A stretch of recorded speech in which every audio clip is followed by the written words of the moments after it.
KUSI's Rafer Weigel is live in front of the home in Encanto and spoke to neighbors who saw it all unfold. Rafer.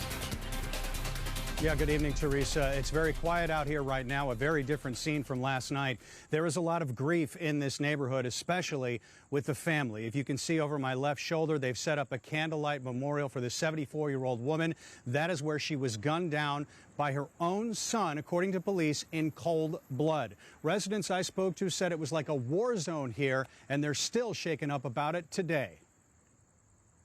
A family weeps as they set up a memorial where a 74-year-old woman was shot and killed by her own son Monday night, according to police. Neighbors describing the scene. We saw police officers stop in their car and running towards the house that had the guy barricaded in there. It was scary because they're telling everyone to get inside and lock the doors. The bullets coming here. You heard the bullets? Yes.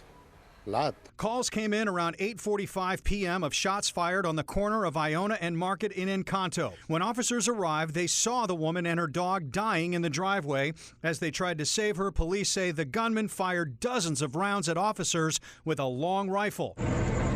SWAT teams and tactical units were called in and the area closed off for blocks. A neighbor sharing with us this video he took on his cell phone showing the units on scene. Eventually, police tell him and his family to take cover. Hey guys, if you can go inside, there's someone with the gun. All it takes is one bullet. Around 10 p.m., police say the 43-year-old suspect lit the home's garage on fire before running into the backyard where he was taken down by snipers. Neighbor Robert, who didn't want his face on camera, was one of the first to call 911. I'm watching TV about 8:30, 9 o'clock, and all of a sudden I hear gunfire. And I hear more gunfire, and I hear bullets whizzing past.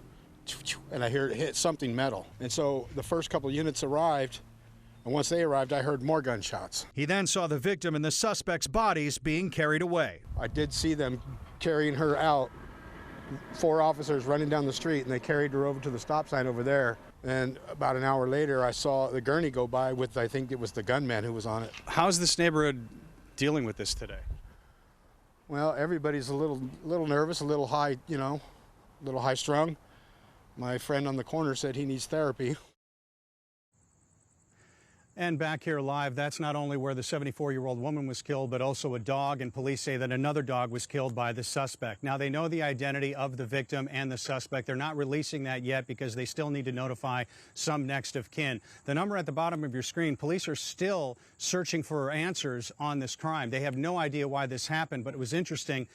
Teresa, when we were out here at 6 o'clock, one of the family members came out here and said, well, why are you guys here? And I said, well, we're doing the story. Police want to get the story out there because they're trying to make sense of this. And this man looked at me and he said, we in the family cannot even make sense of this.